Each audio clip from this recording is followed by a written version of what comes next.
Hey, welcome back to the 1208-Bit Nerd Church podcast. My name's Jamin. Tyler is on a break for a little bit and taking some well-needed rest time. Hey, we're going to hop into the topic of the movie Free Guy, which, I just got to say, hurt my soul a little bit. Not as a movie, I actually was cracking up the whole time, but from a personal perspective, one of the first fictional books that I worked on as an adult was this story where a video game was becoming sentient, sort of. Free Guy was its own thing, but in the book that I was working on, there was a character that was supposed to represent like characters that can't speak in video games, so he was a mute guy. Eventually he got his voice back, but he couldn't speak for a while, and the idea was like, it's because he's that classic video game character. And the game itself was becoming sentient, but because I was trying to always write allegory, it got really weird really quick. God became binary code for the video game, and I was trying to find the way in which God would intersect with the game, but it wasn't really God because it was a video game. It just got confusing. But all that being said, I've loved the idea of a video game becoming sentient, and I was excited when someone did it, even if it wasn't me finishing the project I was working on. Mine was a whole lot more adventure timey sounding, so they really nailed kind of the open world, current kind of gaming that we were used to and what they were doing. Mine was more like old school Legend of Zelda something. But that being said, as we look at Free Guy, we get into a question that has actually been asked for a long time, even though this is just a movie that's comedy and something to get a good laugh of throughout it. One of the questions that they kind of present is, this, I think, therefore I am. Is AI, can it become sentient enough to become a person?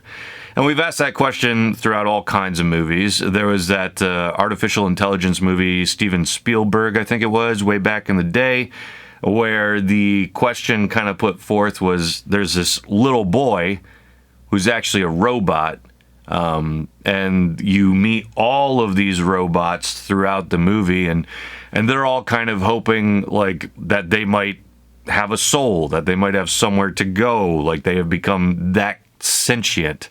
So you've got movies like that. You've got iRobot with Will Smith, right?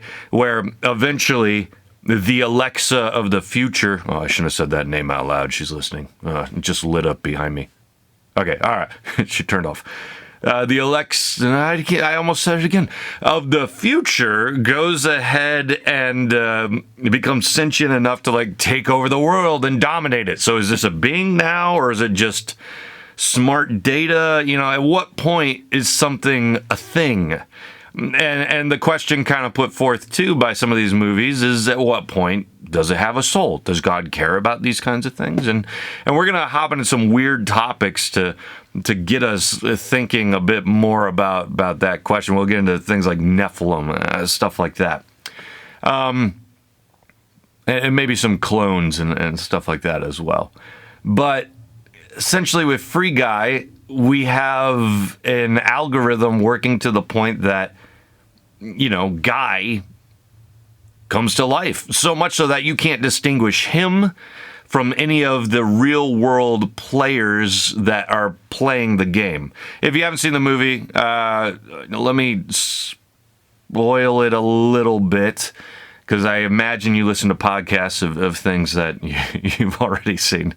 But essentially, in Free Guy, there's this algorithm that's been made. It's been put into the game. They weren't aware that it was in the game, and it causes one of the non-playable characters, one of the NPCs, to just suddenly start making his own decisions and come to life, and to the point that you can't distinguish if this is a real person playing the game or an NPC. And so the question you might eventually get to is, okay, so does he have a soul? Like, he seems sentient, like he seems like a person, what if we make robots that get to that point of Steven Spielberg's AI? Do they have souls? What if we get to Free Guy, and does he have a soul? And with Free Guy, it becomes very easy to be like, no, it doesn't. Like, he's literally just data on a screen.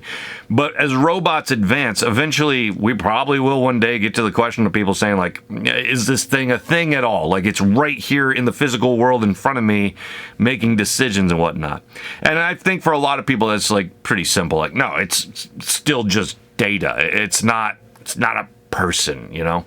But then how about clones, right? You get to clones, you're like, okay, but this thing's flesh and bone. Like, this thing, like even the sheep that have already been cloned, is that new sheep like this copy of this other one? Is that it just exactly the same thing? Or does God... Well, you know, with animals, we don't often think of like souls necessarily, but like life force, is that there? You know, what do we do? And those are interesting questions to ask. You know, if we get to the point where someone tries to clone a human, because let's face it, scientists are crazy. If we get to that point, what is this one? Like, did we make it? Did God make it? Did we make it and God put a soul in it? Like, just how does this work? And so one of the things that I've often thought about is like the Nephilim. So the Nephilim in the Bible, if you're unfamiliar with the story, it basically goes like this. Some sons of God, which that is a term used throughout the Old Testament, typically to refer to spiritual beings. So angels, more or less. That's how the Jews would later perceive it in Jewish writings between the Old and New Testament. These angels come down to earth, procreate with humans, and give rise to the Nephilim, which are more or less these quasi-divine human spiritual beings. They're the giants, and you're going to see them all throughout the Old Testament. Yes, they're there before the flood. They seem to get wiped out with the flood, but maybe not, because they appear later, and they take on a whole bunch of different names. The Amim, the Rephaim, the list just goes on. Like, this is what Goliath is. By the time we get to Goliath, the idea is like, hey, giants are still out there, and part of the holy wars of the Old Testament were to finish getting rid of the giants. So that's part of the narrative that's going on throughout the Old Testament. The end of Joshua says they got lazy and they stopped getting rid of the giants. And so when David gets rid of Goliath, that's like picking up the mantle of old. He then continues to get rid of Ishbi-Benob, Lami, these other giants that are in the land. And that is thought to be the end of the giants throughout the Old Testament. So, these beings are not exactly God created, right? Like, God is actually trying to remove them from the earth. They're created by spiritual beings crossing the lines of the order God has set, moving into chaos, and then raising up this like kind of being that was never supposed to exist. These giants, do they have souls? Do they have spirits? Are they just flesh and bone with nothing inside? You know, what do you do with things like that? The Jews actually believed, when you read all the Jewish writing between the Testaments, it's very clear in that writing that they believed that when giants died, and they just kind of explicitly say this, their spirits had nowhere to go, so they essentially became demons that afflict us today. And you actually kind of get that feeling throughout the New Testament, because what are demons usually called?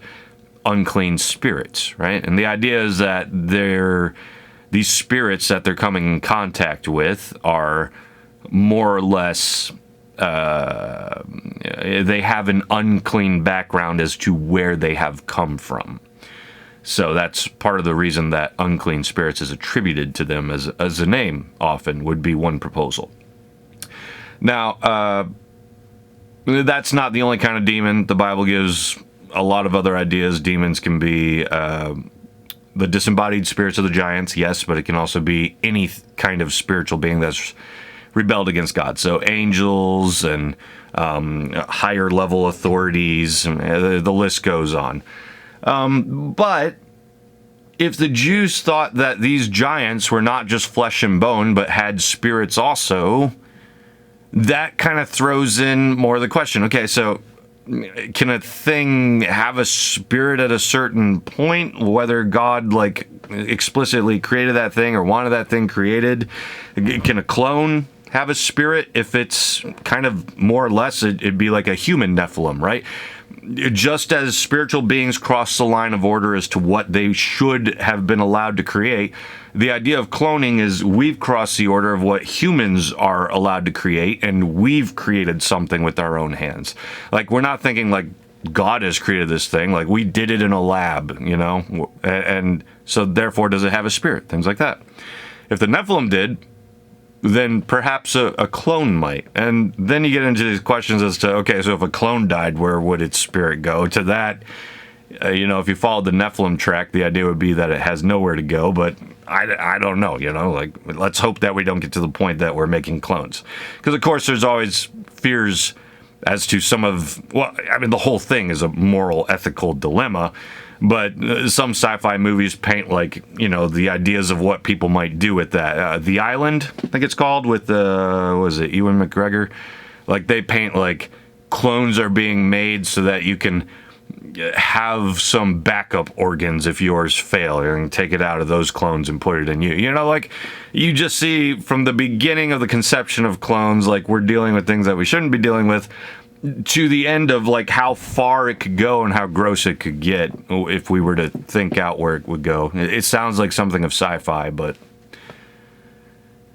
you just never know where things might lead. So, what do we do? Do Nephilim, if those have spirits, what do we do? Well, so if you were to continue following the track of the Nephilim, you realize that they're not welcome into heaven because they're evil. They're built out of something that was never supposed to exist, and they have lived evil lives. Instead of following God in any way, shape, or form, the Nephilim throughout the Bible are pictured always at odds with God. They have listened to their spiritual parents of sorts. Those angels that rebelled against God and created the Nephilim, I think it's Peter or Jude, maybe both, they picture those angels as being locked up in chains in Tartarus, which is what the Jewish literature between the Testaments said as well. So the idea is that they have been sentenced to prison until God deals with all evil at the end of time, in which their judgment is already final right now. They've been prejudged. They will not go on to be in the new resurrected heaven and earth, right? And all the demons that belong with their spiritual parents in chains, they're more or less kind of sentenced to the underworld. And if that's, of course, what an unclean spirit is, and you see all throughout the New Testament, they're against Jesus, they're getting in his way, they are not trying to work with God or anything like that. So I guess that leaves a question, if you got to clones, what if they did follow God? First off, do they have a spirit?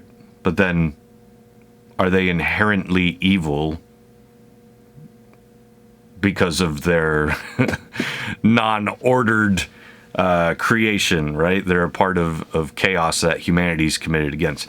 I think you could make a case that God would see their affliction, that this wasn't supposed to happen, and that if they followed God, it'd be let in heaven. But we're talking theory, at least in 2021, or so we hope we're talking theory, right? As for robots, it's hard to imagine a spirit being given to something that is made of metal. And this is all conjecture in the first place. You never fully know what you're going to do with it. But could those be given a spirit? Sentient AI in a video game? If we've given life to something that thinks so well that you can't tell the difference between that and a human being, could it be given a spirit? I think the answer is a clear no, because that's not, we weren't put here to make, when it comes to life, we weren't put here to make anything of of a different sort other than working with that which already exists. That is like procreation, of course, makes new life, but it makes it within the order that God's created. And then breeding animals, and there'd be ethics in that too. But if you're breeding animals the way that you should be breeding them, as has always been done since the beginning of time, then that's like helping harness new life within the created order. But creating something yourself that suddenly can think and act and pretend like it's human, even if it got to the point of like it itself hoping that it has a soul, why would it suddenly have one? It's not of flesh and blood, or anything like that. Of course, that would all be up to God, but it seems strange in my mind for God to look at binary code and be like, I like that. That gets its own little stamp of a soul upon it. It seems like something like a Nephilim would have been. It wasn't given a soul along the way, like it was born with that, because spiritual beings are souls, if you will. They're spirits, and human beings have spirits. So the offspring of two spirit beings would also carry with itself a spirit, even if it was a forbidden spirit from God's created order. So yeah, I don't know. I'm just thinking out loud today upon some of the possible theological conversations we could have out of Free Guy. Obviously, Free Guy didn't care really about this conversation whatsoever, but the point of the 1208-Bit Nerd Church podcast is to look into some of the assumptions that we could carry on theologically based on what we've seen. And as much as I would like Guy to be real, because he seemed like a really swell guy, doing all these good things for people, at the same time, we know that we're dealing with just fictional kind of creation. But if you're a nerd, you like to talk about where fiction can lead us and how it might apply to your faith. So with that being said, short episode today of the Nerd Church podcast, but a fun topic to think about nonetheless. What do you think? Could sentient AI, robots, clones, and so on, can that carry a spirit, a soul? What would God think about things like that? Where's the line? Like creating a robot that can think, that doesn't seem evil. So where is the line where that does become like, wow, we've really crossed territory? Love to hear your thoughts. You can leave that either on our YouTube channel, where the video of this will be posted with lesser quality audio, or on our webpage at jacksoncloud.com, where you'll find a section on Nerd Church, or our Facebook page, or most importantly of all, our Discord. If you want to join our Discord, grab the link off of 1208greenwood.com. We would love for you to hop on the Discord. You can actually join us for Nerd Church Mondays. Even if you're not in Jackson, Michigan, you can join us online. We do a hybrid of online and in person at the same time. We would love to have you, and we will play some games Mondays from 5:30 and 9 o'clock. Also talk about Jesus and just have a great time together every Monday for Nerd Church. So join us on Discord, talk about this podcast episode there, and we will catch you soon.